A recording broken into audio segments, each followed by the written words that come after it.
So hey guys, this is me Agas Saini.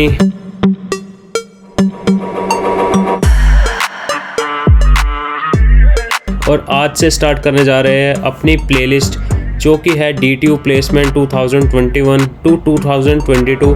अब जिसको इस प्लेलिस्ट के बारे में नहीं पता यार, एक बार फर्स्ट आई बटन पे वीडियो आ रही होगी, एक बार ज़रूर जाके चेक करना, उसके बाद यहाँ पे जंप करना। तो इस प्लेलिस्ट के अंदर मैं सारी वो वाली वीडियोस पोस्ट करने वाला हूँ जो भी DTU के अंदर कंपनीज आई हैं प्लेसमेंट के लिए 2021 जुलाई से लेके 2022 अगस्त तक। वो सारी वीडियोस मंथ वाइज मींस जुलाई में कितनी कंपनीज आई, अगस्त में कितनी आई 2021 में, 2021 सितंबर से लेके 2022 अगस्त तक मंथ वाइज आपको वीडियोस देखने को मिलेगी इस प्लेलिस्ट में। इसे जाके जरूर चेकआउट करना। सो अब स्टार्ट करते हैं जुलाई 2021 में DTU के अंदर कौन कौन सी कंपनीज आई और किन किन प्रोग्राम्स के लिए थी, लाइक BTech के लिए थी या MTech के लिए थी या MSc के लिए थी या B- के लिए थी। और इन पर्टिकुलर प्रोग्राम्स के अंदर भी स्पेशलाइजेशन है, लाइक BTech के अंदर IT, CS है, मैकेनिकल है। तो यार अब स्टार्ट करते हैं। तो अपनी फर्स्ट जो कंपनी है वो है बेन, ठीक है। तो भाई बेन आई थी, अपने को एप्लीकेशन ओपन डेट लिखी हुई है यहाँ पे, अपना देखते रहना, मैं साथ साथ जल्दी इसको कवर अप करने की कोशिश करूंगा। लोकेशन गुड़गांव है, बेस यहाँ पे लिखा हुआ है, वेरिएबल है, ज्वाइनिंग बोनस लिखा हुआ है, जॉब डिस्क्रिप्शन यहाँ से पढ़ लेना, CTC 10 है, 12th के अंदर 0% मार्क्स मांगे हुए हैं, नंबर ऑफ बैकलॉग्स अलाउड भी 0 मांगी हुई है, BTech कट ऑफ भी 0 मांगी हुई है। अब सीन ऐसा है यार, 10th और 12th और BTech कट ऑफ सब कुछ 0 मांगा हुआ है। तो सब लोग सोच रहे होंगे कि आप BTech के अंदर हम 0 कट ऑफ लेके मतलब 0 CGP लेके भी इस कंपनी के अंदर हम क्रैक कर सकते हैं इसको। तो ऐसा नहीं है भाई, सीन ऐसा होता है जब तुम इसका पेपर क्लियर कर लेते हो, तो जब तुम इंटरव्यू के लिए एलिजिबल होते हो, तो मान लो कि जैसे मैंने एक वीडियो और बनाई थी BTech CGP से रिलेटेड, अगर जिसको नहीं पता वो आप मेरे YouTube चैनल पर एक बार जाके चेकआउट कर लेना। सीन ऐसा होता है जैसे 0 कट ऑफ दी हुई है, तो 0 कट ऑफ के बाद क्या होता है, आप पेपर क्लियर कर रहे हो बेन का, इसके बाद मान लो 100 स्टूडेंट्स उस पेपर को क्लियर कर लेते हैं, बेन के पेपर को। अब इन्होंने 0 कट ऑफ लगा रखे, बट इनको इंटरव्यू लेना है ओनली 20 या 25 स्टूडेंट्स का। तो ये एक क्राइटेरिया लगा देते हैं। बेन के एग्जाम के बाद एक क्राइटेरिया और लग जाएगा कि यार BTech के अंदर जिस भी स्टूडेंट्स की CGPA 9 से अबव है वो आके इंटरव्यू दो। अब चाहे इसके अंदर 8+ वाले जितने भी बच्चे हो या 7+ वाले जितने भी बच्चे हो जिन्होंने इसका एग्ज़ाम क्लियर किया है बेन का, उनका वहाँ से पत्ता कट हो जाता है। तो यार ये एक सीन होता है। 0 कट ऑफ का मतलब ये नहीं है कि 0 वाला बंदा भी जाके अपना इंटरव्यू क्रैक कर सकता है या इस कंपनी को ज्वाइन कर सकता है, ठीक है। तो आगे भी ऐसी चीज़ें आएगी। अब मैंने फर्स्ट कंपनी के अंदर सब कुछ बता दिया आपको। 0 का मतलब 0 देने का मतलब सिंपल सा ये है कि यार सब एक बार अप्लाई कर सकते हैं। अब मूव करते हैं कि BTech के अंदर एलिजिबिलिटी मतलब ब्रांचेस कौन कौन सी एलिजिबल थी इसके लिए। तो यार BTech के अंदर ये सारी ब्रांचेस जो आपको दिख रही है स्क्रीन पे, जो भी सारी बोल्ड ब्रांचेस है, मतलब कि इसके अंदर बेन के अंदर सारी ब्रांचेस जो भी BTech के अंदर आती है यहाँ से लेके नीचे तक सभी लोग अप्लाई कर सकते थे। तो अब यार अपनी सेकंड कंपनी के ऊपर जंप करते हैं जो कि है क्योरफिट बैंगलोर। इसकी लोकेशन थी, आई यहाँ पे डेट लिखी हुई है, ये देख लेना यार। अब यहाँ पे सारा CTC वगैरह और सब कुछ, ज्वाइनिंग बोनस वगैरह, ESOPS सब कुछ लिखा हुआ है। जॉब डिस्क्रिप्शन इसका SD था, CTC इसका यहाँ पे दोबारा लिख दिया है। 12th के अंदर 10th के अंदर 0 मांगे हुए, नंबर ऑफ बैकलॉग 0 है। और BTech के अंदर वही अपना 8 कट ऑफ लगाई हुई है, ठीक है। ब्रांचेस का देख लेते हैं। तो यार जो क्योरफिट के अंदर ब्रांचेस हमें BTech के अंदर अलाउ की थी इन्होंने, वो थी computer, electronics and electrical, EP engineering, physics, information technology, mathematics and computing और सॉफ्टवेयर इंजीनियरिंग। जो भी बोल्ड से लिखी हुई है ये सारी एलिजिबल थी। तो अब अपना नेक्स्ट पे चलते हैं। नेक्स्ट अपनी थर्ड जो कंपनी थी वो ये थी, आई यहाँ पे थी, ये लिखा हुआ है, पोस्ट वगैरह का यहाँ पे लिखा हुआ है, सब कुछ देख लेना अपना। जॉब डिस्क्रिप्शन यहाँ पे लिखा हुआ है, स्टाइपेंड लिखा हुआ है पर मंथ का। और यार ये जो कंपनी थी वो इंटर्नशिप प्लस PPO के लिए आई थी, मीन्स इसका कुछ टाइम पीरियड था इंटर्नशिप का। आफ्टर इंटर्नशिप अगर आप अच्छा परफॉर्म करते हो तो आपका जो ऑफर है वो PPO में कन्वर्ट हो सकता है। और इसके अंदर 12th के अंदर 10th के अंदर परसेंटेज ऑफ मार्क्स इतने मांगे हुए हैं। और यार ये जो परसेंटेज ऑफ मार्क्स मांगे होते हैं ये ओवरऑल 12th के होते हैं, बेस्ट 3, बेस्ट 4, बेस्ट 5 कुछ नहीं होता। ओवरऑल परसेंटेज 12th के अंदर और 10th के अंदर मानी जाती है। टॉप 3, टॉप 4 की परसेंटेज ऐसा कुछ नहीं होता, ओवरऑल मानते हैं यहाँ पे। तो 12th और 10th की परसेंटेज लिखी हुई है, नंबर ऑफ बैकलॉग 0 है। BTech की कट ऑफ 6 दे रखी है। एलिजिबिलिटी देख लेते हैं BTech के अंदर। ये जो भी बोल्ड वाली है ये ब्रांचेस इनके लिए एलिजिबल थी, मतलब ये वाले बंदे जो भी इस ब्रांचेस के अंदर है वो सारे इस कंपनी के अंदर अप्लाई कर सकते थे। अब अपनी नेक्स्ट कंपनी आती है फ्लिपकार्ट, आई थी यहाँ पे इस डेट को आई थी। बेंगलोर इसकी लोकेशन थी। 10th-12th कॉलेज की CGPA 0, 10th-12th में 0%, नंबर ऑफ बैकलॉग 0 थी। SD रोल था, CTC लिखा हुआ है। बीटेक के अंदर सभी ब्रांचेस के लिए ओपन थी। अगली कंपनी आ जाती है गोल्डमैन। गोल्डमैन का लोकेशन लिखा हुआ है भाई, एप्लीकेशन आई यहाँ पे थी। सो यार इसका पैसों का लेन देन कुछ यहाँ पे लिखा हुआ देख लेना, CTC वगैरह। जॉब डिस्क्रिप्शन SD रोल था, मतलब सॉफ्टवेयर इंजीनियर सिंपल। CTC यहाँ दोबारा से लिख दिया है। 12th-10th के परसेंटेज 0 और नंबर ऑफ बैकलॉग 0 है। बीटेक के अंदर कट ऑफ 0 है। एलिजिबिलिटी देख लेते हैं अब। सो यार जो गोल्डमैन थी वो बीटेक और एमटेक दोनों के लिए आई हुई थी और 0 कट ऑफ पे खुली हुई थी। अब बीटेक के अंदर एलिजिबिलिटी जो थी वो सभी ब्रांचेस के लिए थी और एमटेक के अंदर एलिजिबिलिटी भी सभी ब्रांचेस के लिए थी, बस ये लास्ट नीचे वाली छोड़कर। अब नेक्स्ट पे मूव करते हैं। नेक्स्ट अपनी गूगल है। गूगल बाबा आई थी, यहाँ पर डेट लिखी हुई है। बेंगलोर और हैदराबाद की लोकेशन थी। हमारी पोस्टिंग जो हमारी जॉब लगनी है बेंगलोर या हैदराबाद जाना पड़ेगा हमें। 10th-12th और कॉलेज CGPA 0 10th की 0 12th की परसेंटेज थी और कॉलेज CGPA 0। SD रोल था, नंबर ऑफ बैकलॉग 0 थी। CTC दे रखा है, बेस दे रखा है। बीटेक के लिए ऑल ब्रांचेस थी और किसी के लिए और किसी प्रोग्राम के लिए ओपन नहीं थी, सिर्फ बीटेक के लिए ऑल ब्रांचेस के लिए ओपन थी। तो बीटेक वाले सभी ब्रांचेस वाले अप्लाई कर सकते थे गूगल में। नेक्स्ट जो आती है वो इंस्टीट्यूट है अपनी और इसका लोकेशन जो था बेंगलोर था और ये आई डेट लिखी हुई है, एप्लीकेशन ओपन डेट। और इसका जो पैसों का लेन देन है वो यहाँ लिखा है, वो देख लेना यार। जॉब डिस्क्रिप्शन SD है। CTC 32.82 LPA था। 12th-10th की परसेंटेज 0 वही, number of backlog 0, cut of जो थी 7। मीन्स बीटेक के अंदर 7+ वाले इस कंपनी को अप्लाई कर सकते थे। ओनली बीटेक के लिए आई थी और किसी प्रोग्राम के लिए नहीं आई थी। तो अब एलिजिबिलिटी बीटेक के लिए चेक कर लेते हैं। सो यार जो भी बोल्ड वाली है ये और ये 3 और एक की लास्ट वाली, तो इन सभी ब्रांचेस के लिए ओपन थी। मीन्स ये वाले स्टूडेंट जो भी जिसकी भी कट ऑफ 7 या 7+ है वो इंस्टीट्यूट के लिए अप्लाई कर सकते थे। अब अगली कंपनी जो है अपनी वो ये है। अब आई ओपन हुई थी यहाँ पर और इसका पोस्ट वगैरह यहाँ लिखा हुआ है इंटर्न प्लस FT जो थी इसकी PPO मीन्स परफॉर्मेंस बेस्ड था। जॉब डिस्क्रिप्शन यहाँ लिखा हुआ है एनालिस्ट इंटर्न थी। स्टाइपेंड दे रखा है 30,000 per month. 12th-10th percentage 0 number of backlog 2। Means अगर आप इस कंपनी में अप्लाई करना चाहते हो और आपकी बैकलॉग 1 है या 2 से कम है तो आप इस कंपनी में अप्लाई कर सकते हो। अगर 2 से ज़्यादा है तो अप्लाई नहीं कर सकते। कट ऑफ दे रखी है, बीटेक के लिए ओपन थी ओनली और इसकी कट ऑफ थी 0। एलिजिबिलिटी देख लेते हैं कौन कौन सी ब्रांचेस के लिए थी।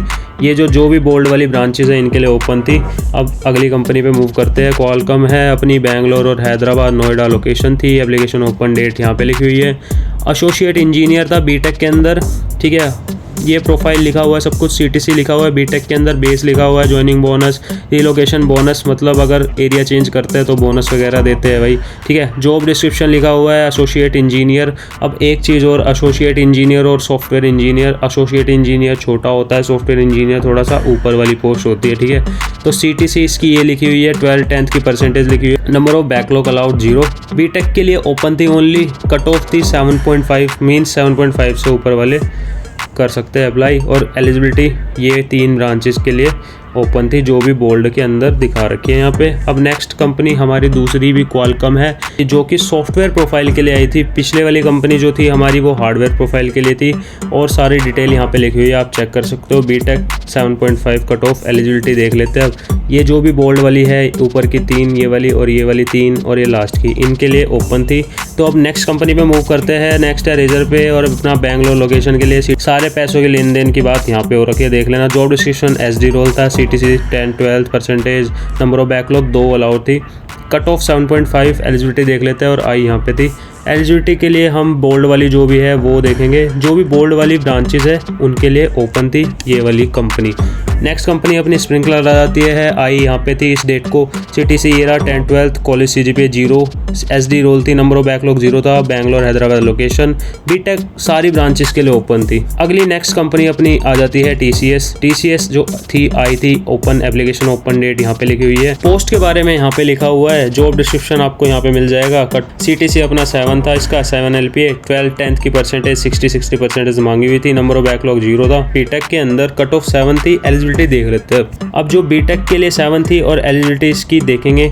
एमटेक के लिए भी ओपन थी ये और इसकी कट ऑफ थी सेम जो कि थी 7 और बीटेक के लिए भी 7। अब दोनों की एलिजिबिलिटी देख लेते हैं और नीचे के कोई भी प्रोग्राम्स के लिए ओपन नहीं थी ये। अब बीटेक की एलिजिबिलिटी जो थी वो सभी ब्रांचेस के लिए ओपन थी। बीटेक के अंदर 7 कट ऑफ के साथ, एमटेक के अंदर भी 7 कट ऑफ के साथ सभी ब्रांचेस के लिए ओपन थी। इसको छोड़कर, लास्ट वाली को छोड़कर, इस लास्ट वाले को छोड़कर सबके लिए ओपन थी। अब अगली पे आ जाते हैं भाई। नेक्स्ट कंपनी थी अपनी Texas, Bangalore location, application open date यहाँ पे लिखी हुई है। ये सारा पैसे वैसों का लेन देन और रोल वगैरह सब यहाँ पे लिखा हुआ, आप देख लेना। CTC वगैरह ये रहा, 10-12 की percentage, number of backlog 0, cut off BTech के अंदर 7 थी। अब इसकी एलिजिबिलिटी देख लेते हैं। बीटेक के अंदर 7 थी, एमटेक के अंदर 7 थी। बीटेक के अंदर ये ओपन थी इन 3 ब्रांचेस के लिए, एमटेक के अंदर ओपन थी इन ब्रांचेस के लिए। अब जो नेक्स्ट कंपनी थी वो सेम आई थी, बट इसका थोड़ा सा रोल डिफरेंट था। सो इसका सब कुछ यहाँ पे लिखा हुआ है, आप एक बार रीड कर लेना। 12th के अंदर परसेंटेज 70 मांगे हुए थे, नंबर ऑफ बैकलॉग 0। अब देख लेते हैं। बीटेक और एमटेक के लिए आई थी 7 कट ऑफ थी। बीटेक के अंदर इन 3 ब्रांचेस के लिए ओपन थी, एमटेक के अंदर ये जो बोल्ड ब्रांचेस है इनके लिए ओपन थी। अब यार नेक्स्ट कंपनी अपनी आ जाती है ट्रायोलॉजी इनोवेशंस, जिसको हम कोऑर्डिनेशन भी बोलते हैं। अब इसके बारे में तो सबको पता ही होगा, तगड़ा CP चाहिए होता है इसको क्रैक करने के लिए। एप्लीकेशन ओपन डेट यहाँ पे लिखी हुई है, पोस्ट के लिए यहाँ आप जा सकते हो। CTC यहाँ लिखा है। 12th के अंदर 0 परसेंटेज, नंबर ऑफ बैकलॉग इस पर कुछ नहीं लिखा तो 0 मान लो। अब ये जो कोऑर्डिनेशन है ये बीटेक, एमटेक, MSc और B- वालों के लिए आई थी, और इनकी सबकी कट ऑफ यहाँ पे लिखी हुई है 0 और बीटेक के लिए अब सारी ब्रांचेस के लिए ओपन थी। अब एमटेक के लिए भी सारी ब्रांचेस के लिए ओपन थी। अब ये लास्ट वाली ब्रांचेस बची हुई है, इसके लिए ओपन नहीं थी। MSc के अंदर इन सभी के लिए ओपन थी, B- के अंदर भी ओपन थी। अब ऊबर के पास आ जाते हैं। नेक्स्ट कंपनी है अपनी, एप्लीकेशन ओपन डेट यहाँ पे लिखी हुई है। पोस्ट के बारे में यहाँ लिखा हुआ है, यार सब कुछ देख लेना। इंटर्न है, PPO है, FT के लिए ये क्या है, मैं इतना सब कुछ नहीं पढ़ूंगा, वीडियो ज़्यादा लंबी हो जाएगी।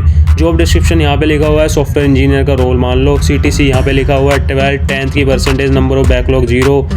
बीटेक के लिए 0। एलिजिबिलिटी देख लेते हैं। बीटेक के अंदर एलिजिबिलिटी थी, जो भी बोल्ड वाली ब्रांचेज हैं उनके लिए एलिजिबल थी। मींस ये वाले बच्चे, ये वाले स्टूडेंट्स इस कंपनी को अप्लाई कर सकते हैं। कट ऑफ 0 थी। एमटेक के अंदर 7 कट ऑफ दी थी, और उसके अंदर भी हमारी ये जो बोल्ड वाली ब्रांचेज है ये वाले स्टूडेंट्स इस कंपनी के लिए अप्लाई कर सकते थे। अब जो नेक्स्ट कंपनी आ जाती है वो थी उड़ान, ठीक है। अब इसका जो एप्लीकेशन ओपन डेट यहाँ पे लिखी हुई है, जॉब डिस्क्रिप्शन ये भी सॉफ्टवेयर इंजीनियर्स SD के लिए आई हुई थी। इसकी CTC ब्रेकअप यहाँ पे लिखा हुआ है, कितना CTC वगैरह बेस वगैरह दे रहे थे। CTC 35 LPA लिखा हुआ है। 12th की percentage 0, number of backlog allowed 2 थी। बीटेक और एमटेक के लिए 0 कट ऑफ थी। एलिजिबिलिटी देख लेते हैं, और किसी के लिए ओपन नहीं थी, और किसी भी प्रोग्राम के लिए ओपन नहीं थी, ओनली बीटेक एमटेक। अब बीटेक की एलिजिबिलिटी थी, सारी ब्रांचेस के लिए ओपन थी बीटेक के अंदर। एमटेक की एलिजिबिलिटी यहाँ तक एमटेक के लिए सारी ब्रांचेस ओपन थी, इसको छोड़कर, लास्ट वाली को छोड़कर। अब देख रहे हो लास्ट वाली ब्रांच ना, मतलब एमटेक के अंदर इतनी गंदी मान लो उसको कि भाई जो भी नहीं ओपन हो रही तो गंदी मानेंगे उसको। तो ऐसा आपको खुद से एनालाइज कर सकते हो आप कि मेरी, अगर मैं पर्टिकुलर एमटेक या बीटेक के अंदर या B- के अंदर या MBA के अंदर या कुछ भी मैं यहाँ से DTU से ये कर रहा हूँ, तो मेरे को कितने % चांस है, मेरे को कितनी % कंपनीज मेरे लिए ओपन होंगी, टेक की, नॉन टेक की, या मेरे पर्टिकुलर कोर ब्रांचेस की। तो आप यहाँ से अपना आप अंदाज़ा लगा सकते हो। अब अपना नेक्स्ट पे चलते हैं। नेक्स्ट थी अपनी अर्बन, ठीक है। लोकेशन यहाँ पे लिखी हुई है, एप्लीकेशन ओपन डेट यहाँ पे लिखी हुई है। एक चीज़ और यार, जिसकी लोकेशन वगैरह नहीं दी हुई है तो वो HR राउंड में आपको पता चलती है, तो इसके लिए क्षमा, हम कुछ नहीं कर सकते, ठीक है। अब पोस्ट यहाँ पे SD लिखी हुई है 32.5 LPA CTC 12th की परसेंटेज 70, नंबर ऑफ बैकलॉग 0 मान लो। बीटेक और एमटेक 7 कट ऑफ, और किसी प्रोग्राम के लिए ओपन नहीं थी। बीटेक के अंदर जो भी बोल्ड ब्रांचेज है उसके लिए ओपन है, और एमटेक के अंदर जो भी बोल्ड ब्रांचेज है, बोल्ड मतलब ये 3, ठीक है, इनके लिए ओपन थी और बाकियों के लिए ओपन नहीं थी। सो यार DTU के अंदर जुलाई 2021 के अंदर ये सारी कंपनीज ओपन हुई थी, और इन कंपनीज की मैंने फुल डिटेल आपको दे दी है। होप आपको अच्छी लगी होगी। नेक्स्ट हम वीडियो बनाएंगे अगस्त 2021 के अंदर DTU के अंदर कौन कौन सी कंपनीज आई थी प्लेसमेंट के लिए। सो यार ये वीडियो अगर इन्फॉर्मेटिव लगी हो तो इसको वीडियो को ज़रूर लाइक करना, कमेंट ज़रूर करना कैसे लग रहा है, और इस वीडियो को ज़रूर शेयर करना, सब्सक्राइब ज़रूर करना यूट्यूब चैनल को अगर न्यू हो तो, और घंटे को ज़रूर दबा लेना ताकि हम न्यू वीडियो डालें तो आपके पास नोटिफिकेशन जल्दी से जल्दी आए। नेक्स्ट वीडियो होगी अगस्त 2021 के अंदर DTU के अंदर कौन कौन सी कंपनीज आई प्लेसमेंट के लिए, और ये सारी जो भी मैं वीडियोस बनाऊंगा, जुलाई के अंदर कौन सी आई, अगस्त के अंदर 2021 में कौन सी आई, अप टू अगस्त 2022 तक जितनी भी कंपनीज आई DTU के अंदर, वो सारी आपको प्लेलिस्ट में मिलेगी, और उस प्लेलिस्ट का नाम है DTU प्लेसमेंट 2021 to 2022। तो अब नेक्स्ट वीडियो मिलते हैं। Till then bye, Tata.